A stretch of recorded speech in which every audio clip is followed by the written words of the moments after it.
So to open up today's presentation, I really wanted to ask a question. What defines a startup? Is it simply learning how to bootstrap your finances? Or is it about empowering new beginnings, creating something truly authentic, and something that ultimately is able to contribute to your community in a way that has never been done before? Our solution for you today aims to achieve just that, in looking at your own organization and the Incubator Tech Network, and focusing on how we can allow Tech Network to create the same levels of empowerment, innovation, and creativity that you want to create within the startup organizations that you yourself serve. So today I will be going through some key issues with the information you provided with us today, as well as a situational analysis. My colleague Miranda will then go through how we were able to generate the alternatives and ultimate recommendation for you today. And then finally, Neil will be going through the implementation and what our recommendation ultimately will look like, and I will conclude with a few closing remarks. So we really wanted to hone in and identify one key statement to address our solution for you today, and that is how can Tech Network become financially sustainable while expanding its client reach. So our solution for you today will consist of a three-tiered executive summary. Firstly, identifying the key issue of how Tech Network will be able to become financially sustainable through increased diversified revenue streams. So this will include implementing a new partnership strategy, a three-tiered corporate partnership strategy, as well as pursuing additional grant writing opportunities. And this will ensure that based off of the financial information you provided, you don't run out of financial support and cash, which we did conclude you will actually lose by the time May 2017 rolls around. We additionally want to identify how Tech Network can segment your customers properly in order to maximize your impact. So this will actually include a new segmentation model, not focused on industry, but actually based on the life cycle and the product needs that your clients currently need. So this will ensure that you will have greater financial stability, as you will be able to greater regulate the volume and the needs of the specific companies that you want to serve. And then finally, we want to look more long-term as well and ensure how can Tech Network become a sustainable contributor to your local business communities. So this will include a word-of-mouth marketing campaign and further presence in local entrepreneurial events in the areas that you function in order to ensure, based off of a calculation that we will go into detail later, you actually will be able to go from serving 25 clients per year to 300 per year. So in regards to a bit of a situational analysis of your organization, firstly, we really wanted to focus on your mission and ensure that moving forward with the solution, we're focusing really on ensuring that you can continue to provide the resources for these startup organizations, but ultimately ensure that you're providing these individuals with capabilities to contribute to the economic development of the areas that you're focusing in.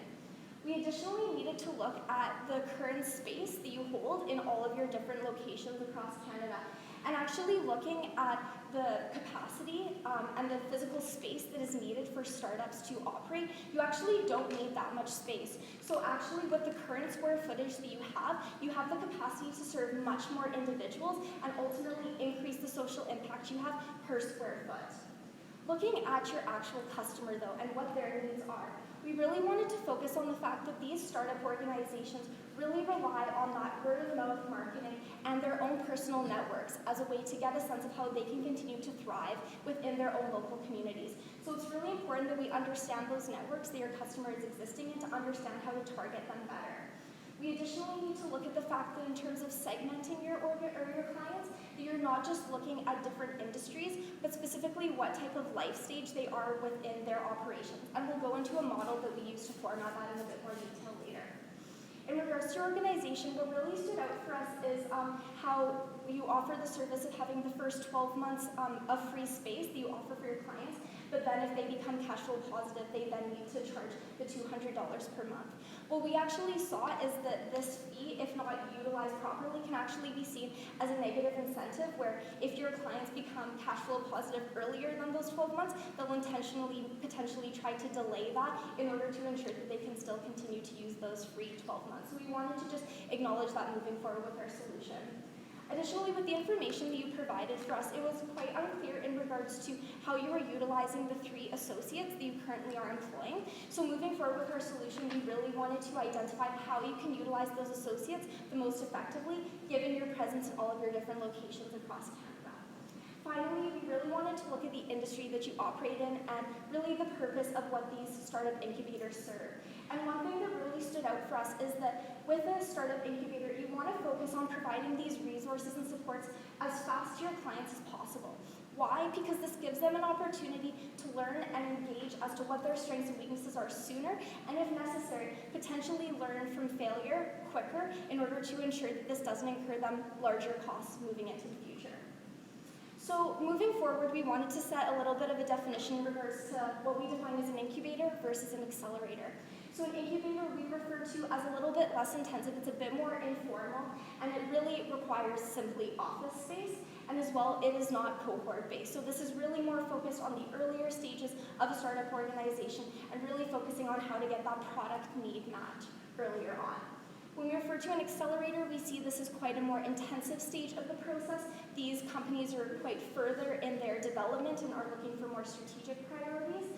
There is a clear established curriculum typically associated with an accelerator, so every week there would be weekly lessons or educational pieces to really ensure that these companies are setting clear goals and objectives moving forward, and it is cohort-based. So in regards to the financial position that you're currently in, we wanted to analyze the current cash position that you have left based off of the funding that you received earlier this year. And based off of your location setups and your compensation with wages and rents, we actually calculated that you will no longer have any of this money available to you by the time you reach May 2017. So we wanted to ensure with our solution for you today that we were able to allow you to start generating new revenues before you run out of money at this time frame. So once again, we will be establishing these three key issues. Firstly, and most importantly, how you will be able to remain financially stable and pursue new diversified revenue streams, how you will be able to segment your businesses properly in order to ultimately maximize your impact in your communities that you serve, and more long-term, focus on how you will ultimately be able to position yourself as a more sustainable contributor to the local business communities that you thrive in. Once again, summarizing in our challenge statement, how you will be able to become financially sustainable while expanding your client reach. And I'm now going to pass it off to Miranda, who will focus on how we ultimately achieve that vision for you. Thanks, Janelle. So looking at that challenge statement, you do have a couple opportunities. So on the financial side of this, so how do you become profitable and not run out of money in May 2017? There's a couple options. You can either increase revenue or decrease costs. So looking into revenue, you could partner externally through grants, the angel investor and the information provided, or sponsorship. This chart was earlier. This is the accurate depiction of the chart with the negative $12,000 by May 2017. So you are running out of money. Grants generally are applied to quarterly, and if you do receive them, you'll receive them by the next quarter. This isn't enough time to be able to balance out that negative cash flow by May of 2017. So we don't recommend that. Additionally, looking into angel investors do take equity. And we do believe there are other opportunities for you to pursue revenue that isn't within the angel investors and allows you to keep your equity, at least for the time being. It is something you could look into further if you need in the future. So we do actually recommend that we'll go into a sponsorship model. So looking a little bit more actually into your financials and how this would work and how this will actually benefit you. Your monthly deficit is approximately $30,000, about $29,000 per month. So that's just your expenditures based off of the information provided on a monthly basis. So that's the amount that you'll need to be able to get each month. So looking at some sort of sponsorship, we will get a little bit more into the description and the benefit, but based off of the three stages of a new beginning, a new stage of growth, and a new era of sustainability for corporate sponsorship, based off of monthly fees of $1,000, $3,000, and $5,000, you'll actually be able to meet this expense demand. So if you actually, with spaces available of 150, which we'll get into a bit more detail later, if you get a quarter of your spaces sponsored, this means desk space, you'll actually be able to earn $37,000, just over that, each month, which would counteract your balance, as well as be able to allow you to create a future fund for people coming into the organization. So that's how sponsorship could benefit you, and we'll outline that a little bit more later. For revenue, you can also start to charge your internal businesses. So a very common method for taking equity, revenue, is actually taking equity in companies. Y Combinator did this. However, Y Combinator is actually an extremely established accelerator. They have a very good criteria method for who's coming into it. And how you receive money through this is by selling shares of your equity in these startups. However, in the information provided, 80% of startups actually fail. So we don't believe that that's actually a very sustainable method for your organization to earn that positive cash flow. Again, looking back at the charging for services, most of these startups don't actually have enough money to charge for services. They'd rather bootstrap and keep that within themselves and not actually pay for the services. So we also don't recommend that being a very good opportunity for you.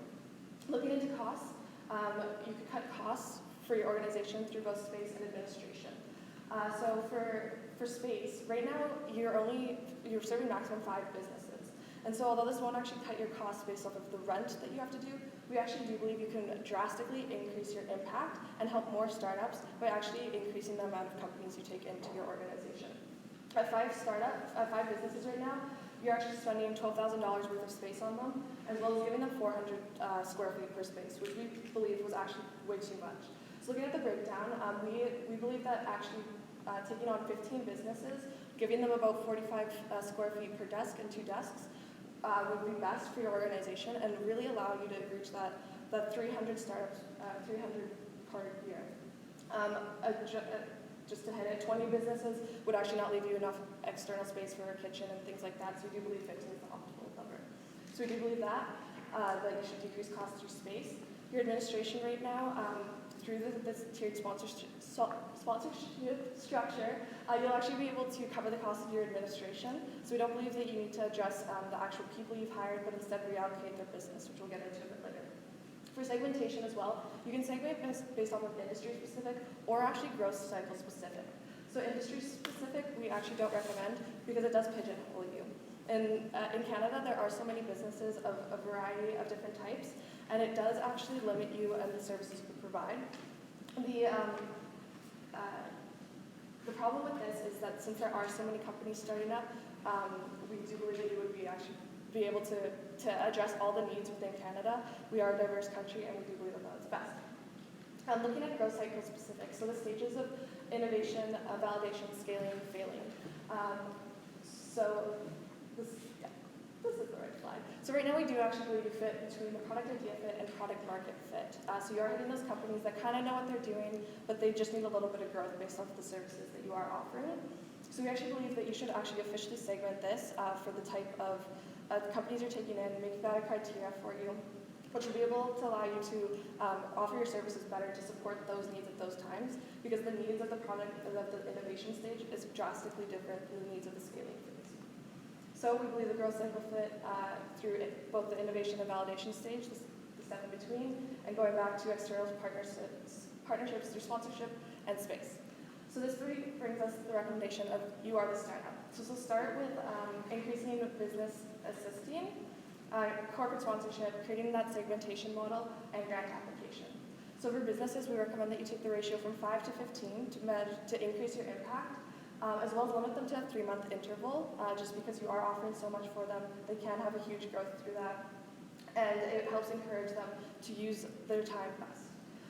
Corporate sponsorship, we have a 3-tiered sponsorship package, and we recommend actually focusing on financial institutions. It gives them the access to all these businesses that are just starting up. They're just needing to open a new business bank account, and they have enough capital to be able to invest that into the startup, as well as reach a new client base that they haven't before. Our segmentation model would be focusing on that product need fit, as well as this will allow the increase of the specialized support for that current stage. We also recommend grant application, so we would reorganize your current associate structure. It's not currently clear what they are doing, but having somebody work on that at least part-time, as well as the others working on actually recruiting businesses to the organization to hit that 15 that we recommend. And so we recommend government as well as other economic development grants. And so going back, the suggested fee structure is a new beginning, which would be just sponsoring a specific desk for $1,000 a month. A new stage of growth, which would be a desk and a meeting room for $3,000 a month, and a new era of sustainability, which would be a desk, a room, as well as some seed capital for the businesses in the accelerator for $5,000 a month. So this brings us back to our challenge statement: how can tech network become financially sustainable while expanding its client reach? And Neil will talk about the implementation for that. Thank you, Miranda. Now, Ms. Day, as we just pointed out, you have a challenge statement, and we're here to solve that. So the first big step in solving that challenge statement is through grant writing. you currently have a cash deficiency with your cash flows.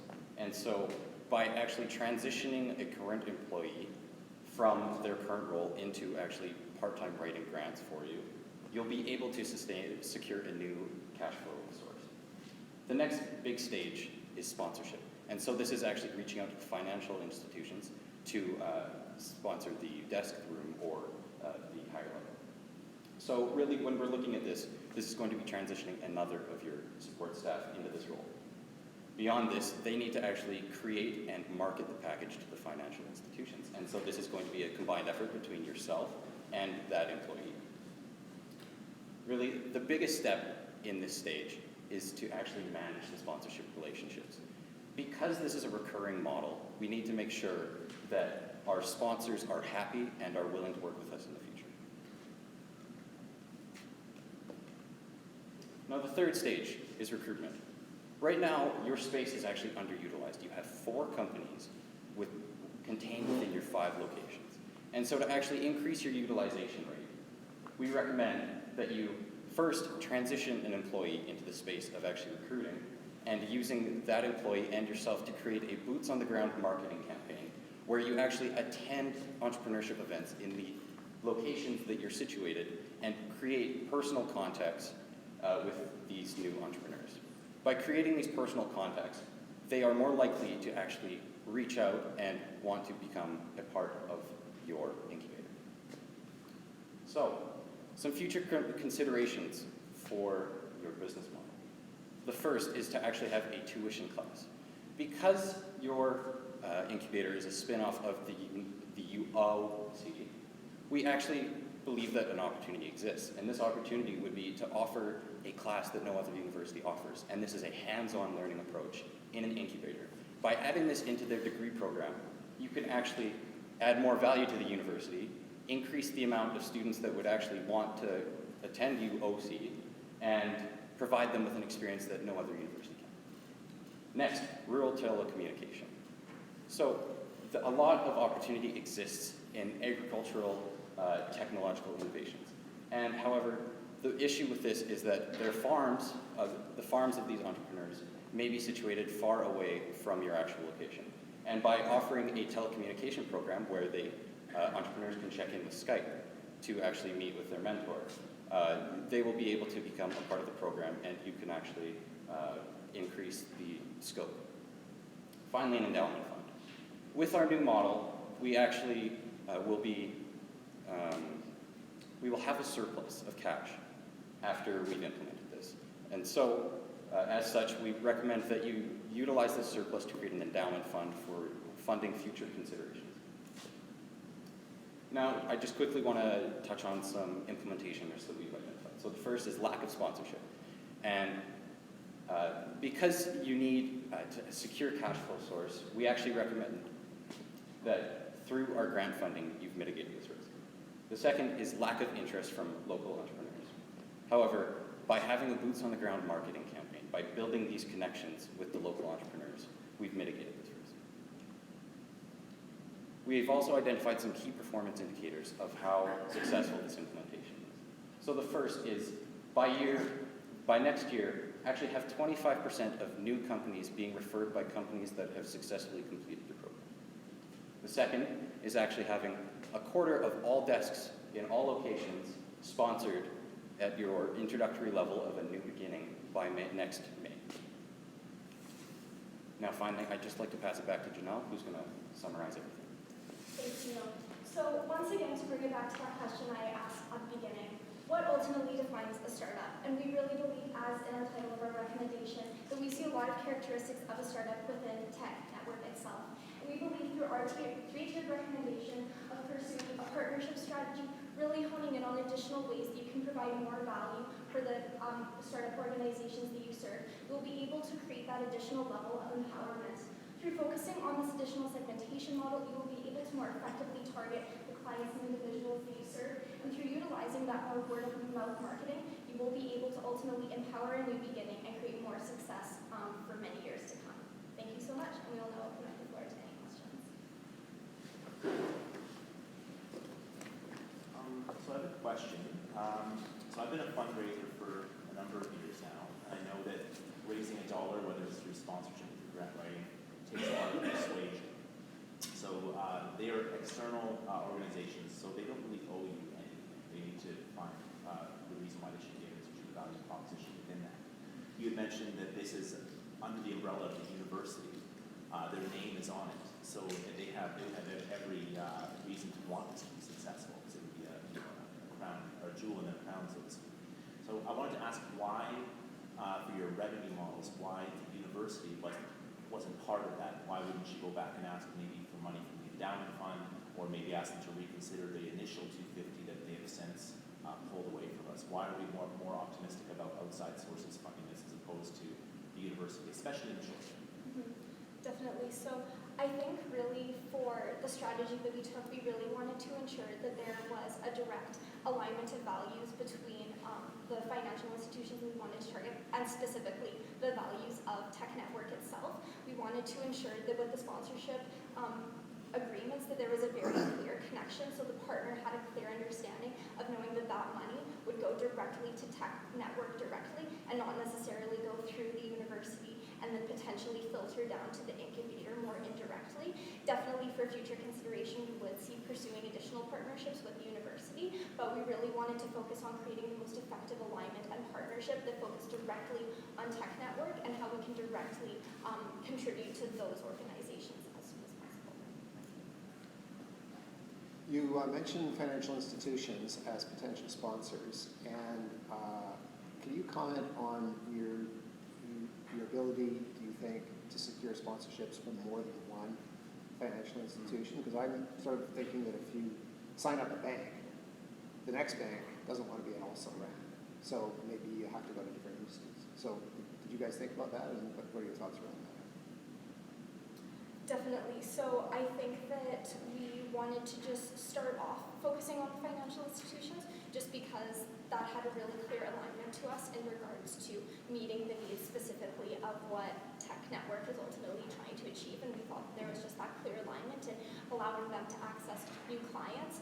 Definitely moving into the future, I think we could expand outwards into other institutions, but we wanted to ensure potentially to have the most effective success originally. We thought that the financial institutions would be a good place to start. What would you present as unique for Tech Network when you are talking to potential sponsors? What would differentiate our organization from all the other incubators? I would definitely be the network throughout Western Canada specifically right now. Most incubators and accelerators are specific to one location. And having that network throughout all of Western Canada, most partnerships would be a Canadian-wide organization, and having that reach within multiple major cities and entrepreneurial hubs is actually a major competitive advantage for this organization.